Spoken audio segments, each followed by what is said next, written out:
Salut, c'est Topesque, ça faisait longtemps non? En tout cas c'est un plaisir d'être de retour. Vous connaissez sûrement le Joker, Double Face, le Sphinx, le Pingouin ou encore Bane. Eh bien aujourd'hui on ne va pas parler de... Et non, j'ai commencé à vous enjailler pour rien. Puisqu'aujourd'hui on va parler des méchants de Batman les moins populaires.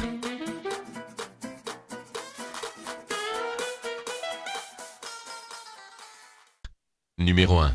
Blockbuster. Blockbuster apparu la première fois dans Detective Comics 345, est un méchant d'une grande force, comme Ban ou encore Gueule d'Argile. Mark Desmond était un grand chimiste diplômé.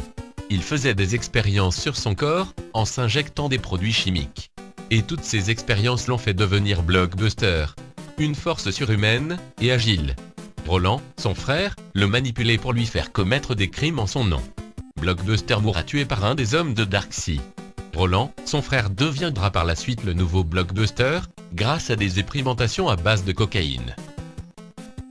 Numéro 2. Calendarman. En fait, ce personnage devient de plus en plus populaire, notamment grâce à la série de jeux vidéo Batman Arkham. Mais j'avais quand même envie d'en parler. Et vu que c'est ma chaîne, je fais ce que je veux.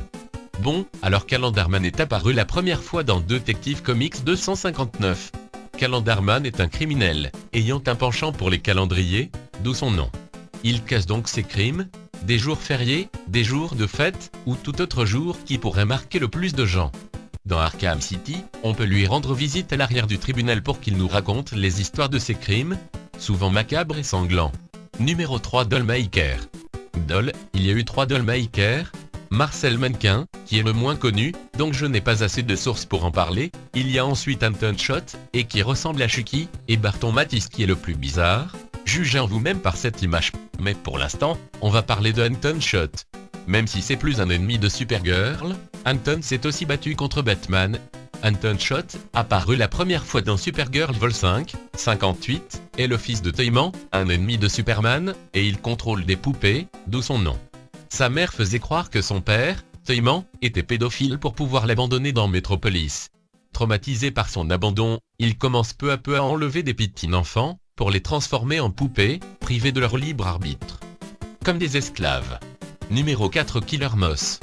Là aussi il y a eu 3 Killer Moth. Là aujourd'hui on va parler du premier, apparu la première fois dans Batman 63. Cameron Van Clair est un prisonnier, seulement connu par son numéro de prison. Alors qu'il est en prison, il lira des revues sur Batman, ce qui lui donna envie de l'affronter, de lui défoncer sa race. Sorti de prison, il décida de se créer une fausse identité. Il se fera appeler Cameron Van Clair. Il se crée une mode cave, comme une Batcave, et crée un costume qui lui permet de voler. Il se lie d'amitié avec Bruce Wayne, en ignorant qu'il s'agit de Batman. Numéro 5. Man-Bat. Apparu la première fois dans Detective Comics 400, Man-Bat est une sorte de chauve-souris humanoïde. Il était le cobaye d'un scientifique qui faisait des expériences. Il a créé un produit, qu'il a accidentellement transformé en chauve-souris géante qu'il ne peut pas contrôler. Les pulsions meurtrières de la bête est plus fort que tout, mais il a toutefois des moments de lucidité où il aide Batman. On peut donc dire que c'est un ennemi de Batman, mais sans le vouloir. Sa femme a aussi été touchée par le produit en question. Elle est devenue Chibat. Numéro 6. Clumasté. Arthur Brown était un présentateur d'une émission qui pesait dans le game. Mais un jour il apprend que son émission est déprogrammée pour des dessins animés pour enfants. Je déteste les enfants. Du coup, comme il avait les glands de sa mère, il décide de se venger sur tout Gotham tel un FDP. Il se fera plus tard appeler le maître des énigmes. Mais malheureusement, ce méchant se fera vite dévancer par le Sphinx, et sera oublié. Voilà, c'est fini. Si la vidéo t'a plu, tu peux m'envoyer tout ton argent via la poste, ou alors aimer la vidéo. Sur ce, je vous dis à bientôt pour un prochain Topesque. Ciao.